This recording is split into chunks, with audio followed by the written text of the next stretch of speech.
Good evening.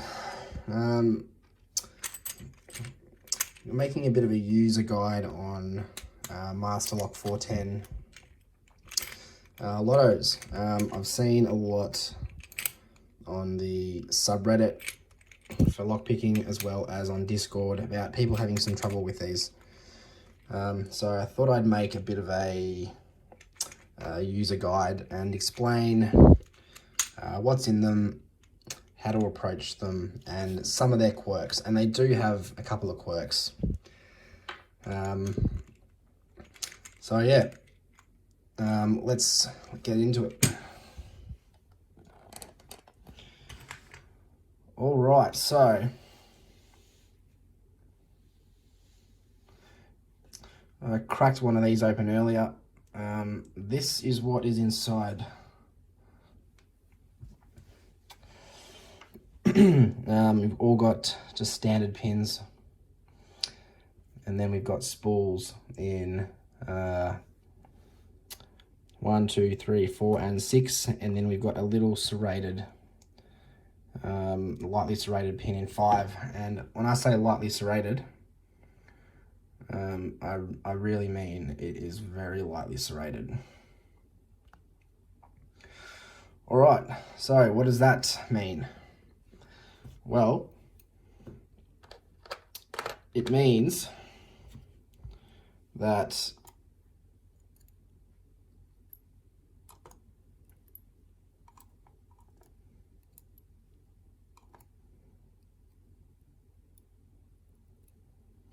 come on, get in there. Means that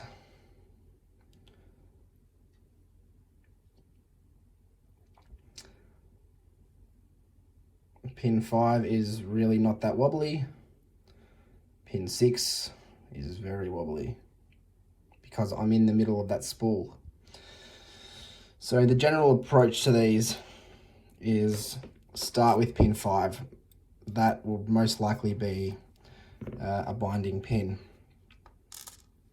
Not always, and we will get to that, but most of the time when I have a go at these and I don't have a key, or I don't want to look at the key, or for whatever other reason, start with pin 5. And I will demonstrate that.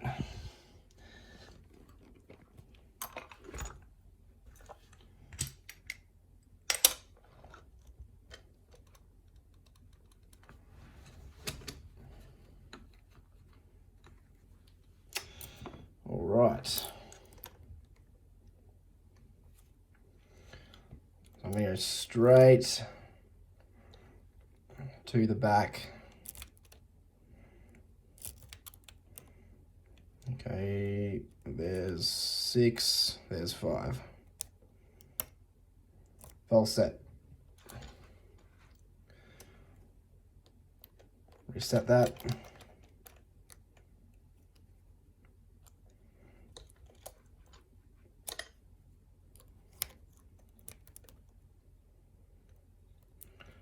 Okay, 6, 5, false set. If you get into a false set like that on one of these, then you only have spools to worry about most of the time. But again, we'll get to that. So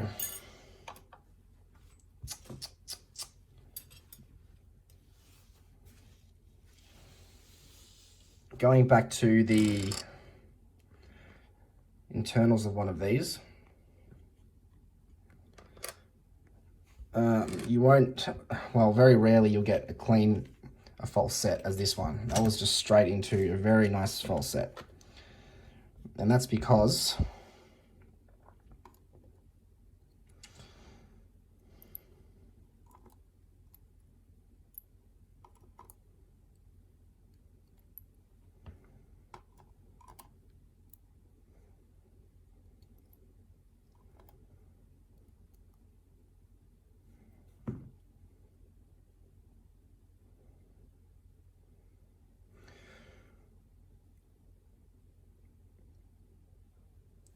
so the key pin in chamber 4 is quite long. So at the moment, that's where that's not. At the moment, that's where that spool's going to sit, under spring tension. Come on, you bastard, get in there.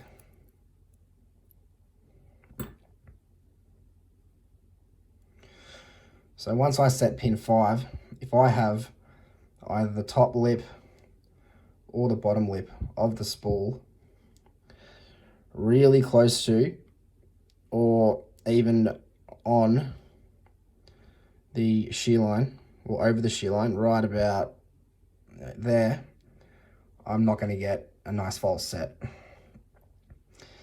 So in that case, what you want to do is, after you get a click out of pin 5, go through all the other pins and just very lightly tap them. And what it'll do, you should do is either, if you're on the bottom lip of the spool, you should either just nudge it up and you might get some movement on the core, or if you're way down, then what will happen is you'll push the top of the spool up so that the actual middle of the spool is in the shear line, which will increase your false set. So after you have a go at pin 5, you want a nice click out of pin 5, then worry about just giving everything a nice little tap. And if your bidding just so happens that your false set isn't quite large on just pin 5, then you should see an increase as you just tap those pins up. All right, now there is a quirk with these, and this is a good example. So on the Master Lock 410s, any bidding that has a 0 cut, you don't actually need to pick it. It is a significant flaw, and I'll show you. So in this one here, you can see that we have pin 2 is a 0 cut on that key.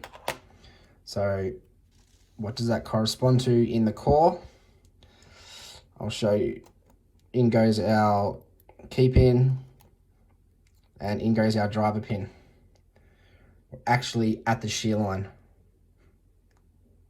So what's happening is when you're turning that core,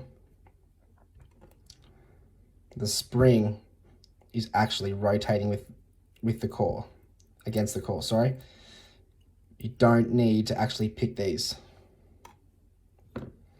which is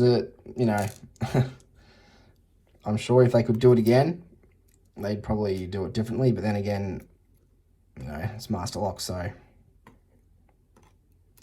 who knows? So what does that mean?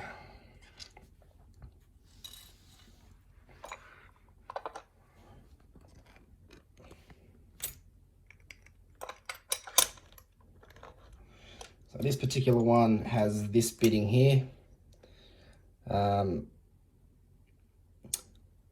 5 is a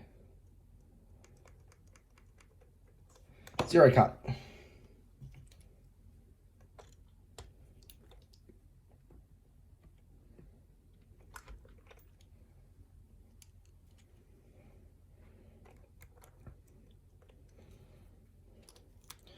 Right to the back.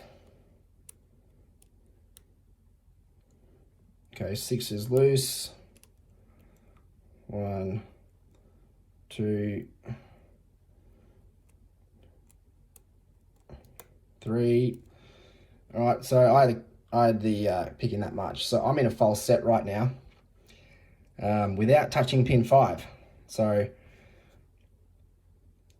and it's a nice false set too. So close to all of the middle of the spools are over the shear line. And if I try and actually touch pin 5 now, 6, 5, where is it, 6, 5, it is stuck. It will not move. It will not move an inch. So, it's the reason it's not moving is because it's actually, you've turned the core slightly to account for the spools. So the actual lip and the very top of the that serrated pin in 5 is it's already past the shear line. It's below the shear line and the core's already turned. So you're not going to ever be able to move it unless you rotate the core back. So to show you what's happening in this particular lock, that's what's happening. So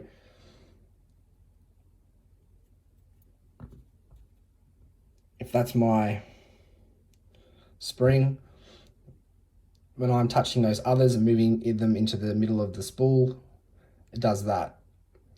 So because I've already got my false set and the core's already turned with the top of the driver below the shear line, you'll never be able to move that. Never. So, what does that mean? Well, it's a good thing and it's a bad thing in terms of picking. So for example, this key here, it's good. Well, it's not great actually, because if that is essentially a zero lift, a zero cut, then that means it's probably going to be down here in reality in terms of picking it, which means I've got to get way behind it and then up. So yes, it makes it easier in terms of how many pins you need to pick, but you've also got to take into account if you've got some high cuts, then you're going to be in a bit of strife, because that can go pretty much against all the max and everything else.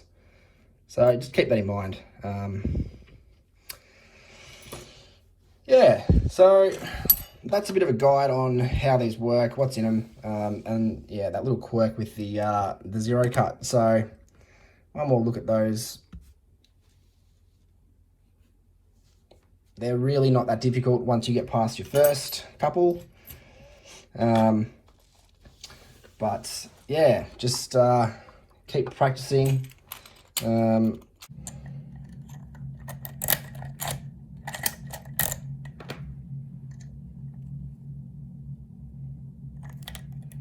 Six, 5, 4, 3, 2.